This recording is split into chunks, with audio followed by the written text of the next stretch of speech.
Welcome to another episode of YYE. Today we have the pleasure of chatting with Marco Puntillo, one of the owners of Grazie. Let's head inside and say hi to Marco. Marco, thank you very much for doing this and for having us. My pleasure. Appreciate your time. Start off by telling us about Grazie. Well, Grazie's been around for 29 years now. We're located at the Yonge and Eglinton area, and the clientele here has been very loyal to us.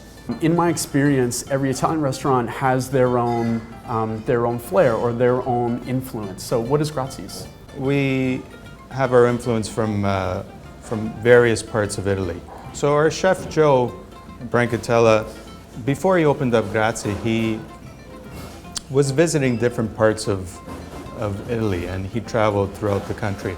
And he gathered different recipes from different parts. So you'll see dishes that are named after different cities in Italy, like Milano or Torino.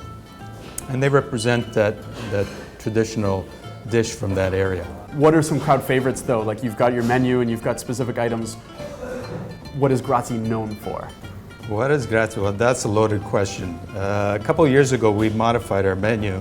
We took off a few dishes, and people came in. They were up in arms over the fact that we removed their favorite dish. Okay. So we actually had to put it back onto the menu on the next print. But some of our most popular dishes are penza. So it's rigatoni with pancetta and a vodka creamy tomato sauce. We have Milano, which is linguine with grilled chicken, snow peas, and sun-dried tomatoes in a cream sauce. Those are probably our biggest. Sound delicious. I'm getting hungry. We're getting close to lunchtime. Wine is also a big influence in your restaurant. Talk about that a little bit, please. Yes, we've got Angelo, who takes care of our wines. Angelo Moretti is one of the owners as well. He chooses wines, and you know what? It's not always the most popular wines that are chosen. It's not always the Cabernet or the Chardonnay. He tries to pick wines that are indigenous from specific areas of Italy, like a Pecorino, for example. No one knew it a couple of years ago, and we've introduced it, and it's selling really, really well because it's a delicious wine. Great. And it goes really well with the food. Fantastic.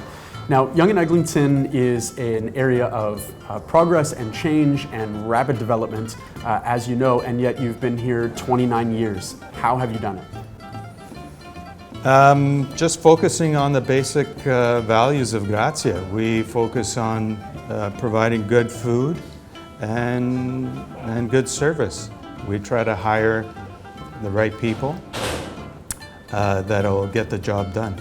And we've had a lot of loyal staff as well. We've got guys in the kitchen that have been here since day one. 2 guys for 29 years. Another guy, 28 years. And then another guy, 18 years, and 12 years, and 10 years. So there's a lot of masters in that kitchen. Marco, thank you very much for having us and for doing this. Admittedly, this is a restaurant that my wife and I frequent often, so it's been neat to kind of do this and learn a little bit more about the behind-the-scenes Grazie stuff. So if you want to come in for regional Italian cuisine and pair it with some nice wines as well, maybe some that you haven't heard of, come and visit Marco and the staff at Grazie. Marco, remind people where they can find you. We're at 2373 Yonge Street, block and a half north of Eglinton on the east side. Perfect. Okay, Marco, thank you. Pleasure. Thank you.